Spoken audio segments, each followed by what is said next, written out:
Well, thanks for logging on to the website. We're having a look forward to the leading chasers of the season. It was a vintage year last year, and Mick Fitzgerald's joined me, of course, finished third in the Cheltenham Gold Cup, and there was so much talk before last year's Cheltenham Gold Cup, the big head-to-head Denman and Courto Star.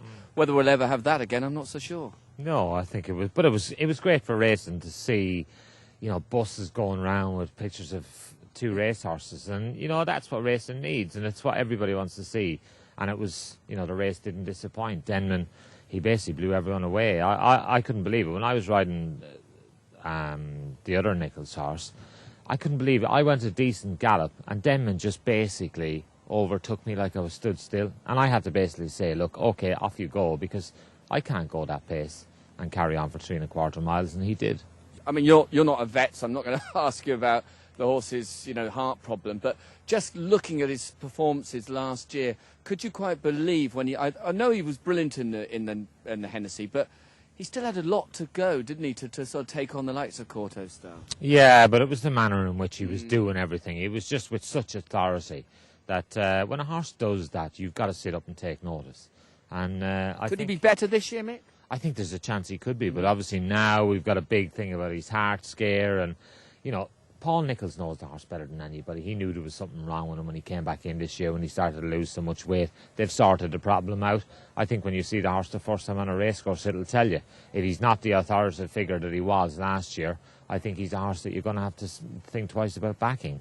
Courto Star, on the other hand, Paul has said, has come back in this year looking 10 times better than he's ever done before. He had a tough year last year, and I think this will be make or break for him.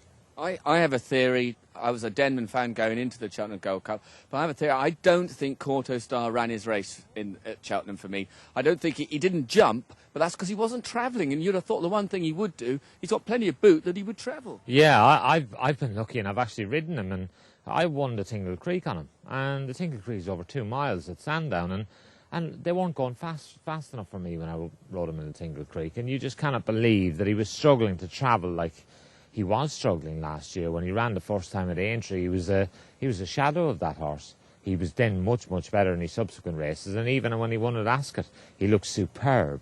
And then you see him in the Gold Cup, he was labouring. He was in trouble a long way from home, and I'm sure there was a lot of people sat at home thinking, well, this cannot win. And I think there was a fact that he's got the ability that he has, that he finished as close as he did.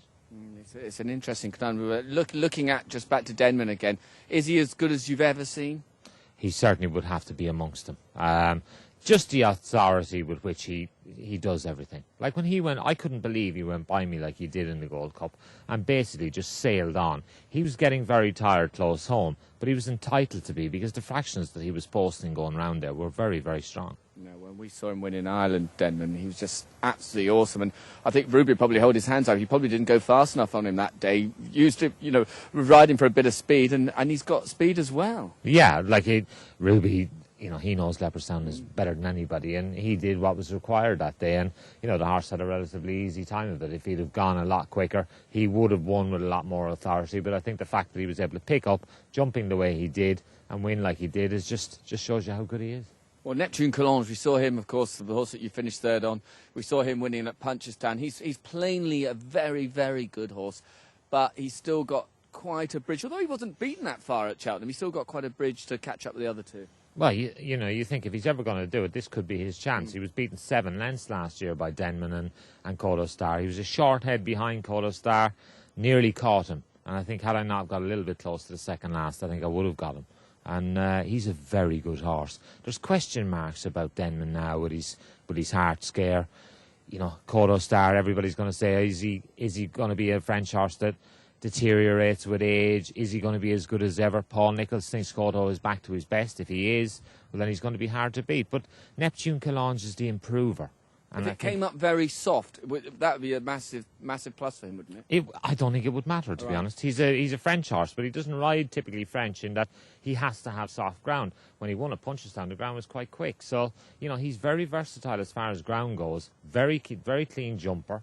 And, you know, I could certainly see this horse featuring in a lot of these top-class races this year. OK, let's have a broader look across some of the staying chasers.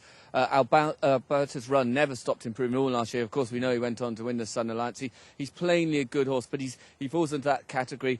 To make the next jump, he's got to improve an awful lot again, hasn't he? Yeah, he has. You know, Sun Alliance winners who've got a good record in the big handicaps like the Hennessy. Yeah. And that's normally the first big test for a horse like him. I don't know whether John Joe will start him off there. He's won big races around Ascot. There's that First National Bank Gold Cup for second season novices over 2 mile 3.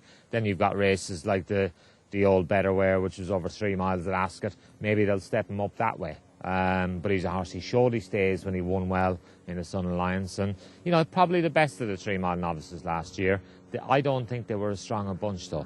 One of the novices at Air Force One, we saw him again. He went on to win at the Punchestown Festival. He's a very good horse, but I presume the same sort of situation. He's got to make that jump. Yeah, he has. And, Charlie Mann's been quoted as saying he's going to aim him at the Hennessy.